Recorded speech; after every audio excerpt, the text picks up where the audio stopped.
નમસ્કાર મિત્રો, આજે આપણે વાત કરીશું ગુજરાતના એક એવા પૌરાણિક મંદિરની કે જ્યાં ગંગાજીની ગુપ્ત ધારા એ શિવજીનો અભિષેક કરે છે અને જે 5800 વર્ષ જૂનું હોવાનું પણ મનાય છે, કે જેનું નિર્માણ ખુદ પાંડવોએ કરેલું હતું.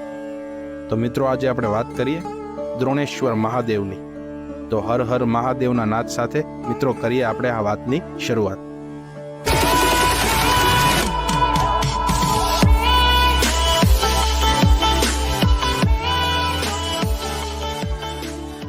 નમસ્કાર મિત્રો, તમારું સ્વાગત છે અમારી યુટ્યુબ ચેનલ ગુજ્જુની વાતોમાં. સમગ્ર ભારતમાં અનેકવિધ શિવાલયો આવેલા છે. દરેક શિવાલયમાં મહાદેવના દર્શનનું વિશેષ મહત્વ છે. તેમાં પણ આપણા ગુજરાતમાં સ્થિત મહાદેવનું એક સ્થાનક એવું છે કે જ્યાં દિવસ અને રાત ગંગાજીની ગુપ્તધારા મહાદેવનો અભિષેક કરતી જ રહે છે. અને આ મહાદેવ એટલે દ્રોણેશ્વર મહાદેવ. ગીર સોમનાથના ઉના તાલુકામાં ઉનાથી 23 કિલોમીટરના અંતરે આવેલું છે દ્રોણ ગામ. અને આ જ ગામની સમીપે મચ્છુન્દ્રી નદીના કિનારે શ્રદ્ધાળુઓને દર્શન આપી રહ્યા છે સાક્ષાત દ્રોણેશ્વર મહાદેવ. દ્રોણેશ્વર મહાદેવનું મહાત્મ્ય. અહીં ખૂબ જ નાનકડું શિવ મંદિર શોભાયમાન છે, પરંતુ તેની મહત્તાને લીધે તે સદૈવ ભક્તોની ભીડથી ઘેરાયેલું રહે છે. મંદિર મધ્ય મહેશ્વર દ્રોણેશ્વર મહાદેવના નામે વિદ્યમાન થયા છે, જેમના પર અવિરત જળધારા પ્રવાહિત થતી જ રહે છે. દંતકથા એવી છે કે વાસ્તવમાં આ જળ રાશિ એ સ્વયં ગંગા જ છે અને કહે છે કે સમગ્ર ગુજરાતમાં આવો અદ્ભુત નજારો અન્ય કોઈ સ્થાન પર જોવા મળતો નથી. નવાઈની વાત એ છે કે આ સ્થાન પર અનેકવાર સંશોધન થઈ ચૂક્યા છે, તેમ છતાં ગંગાની ગુપ્તધારા ક્યાંથી આવી રહી છે તે હજુ સુધી કોઈ જાણી શક્યું નથી.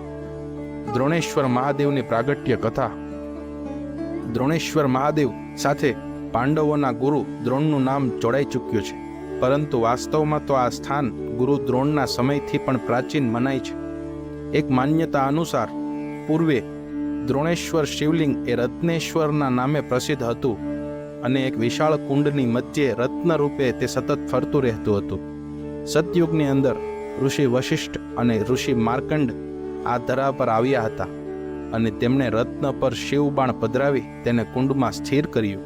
તેમણે અહીં જ શિવ સાધના કરી આ સ્થાનને સિદ્ધતા પ્રદાન કરી અને પછી તેઓ અહીંથી પ્રસ્થાન કરી ગયા. પાવની ગંગાનું રહસ્ય. પ્રચલિત કથા અનુસાર દ્વાપર યુગમાં ગુરુ દ્રોણાચાર્ય આ જ ભૂમિ પર આવ્યા. તેમણે અહીં સમીપમાં જ આશ્રમ બાંધ્યો. તે નિત્ય અહીં જ શિવજીના દર્શને આવતા અને એ તેમની શુદ્ધ શિવ ભક્તિ જ તો હતી કે જે આ ધરા પર ખેંચી લાવી પાવની ગંગાને. દંતકથા અનુસાર દ્રોણની ભક્તિથી પ્રસન્ન થઈ માં ગંગા અહીં પ્રગટ થયા અને હરિદ્વારની જેમ નિત્ય જ અહીં સ્થિર રહેવાનું તેમણે ગુરુ દ્રોણને વચન આપ્યું. બસ ત્યારથી જ ગંગાનો અવિરત પ્રવાહ અહીં વરસી રહ્યો છે. પાંડવો પણ આવ્યા હતા અહીંયા. મંદિર મધ્યે સ્થિત જળાધારી એ સ્વયં પાંડવો દ્વારા નિર્મિત હોવાનું મનાય છે.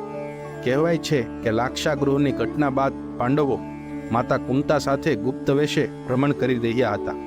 તે જ સમયે તેઓ ફરતા ફરતા આજના દ્રોણ ગામે આવ્યા.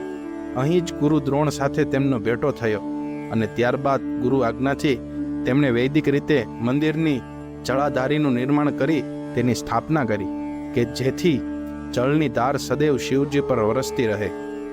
તો મિત્રો, આ હતો દ્રોણેશ્વર મહાદેવ મંદિરનો ઇતિહાસ. તો મિત્રો, આશા રાખું છું કે આ વિડીયો આપને પસંદ આવ્યો હશે. જો પસંદ આવ્યો હોય તો લાઈક કરો, શેર કરો અને કોમેન્ટમાં હર હર મહાદેવ લખવાનું ભૂલશો નહીં મિત્રો. તો મિત્રો, આજે જ સબસ્ક્રાઈબ કરો અમારી ચેનલ ગુજ્જુની વાતોને. ધન્યવાદ.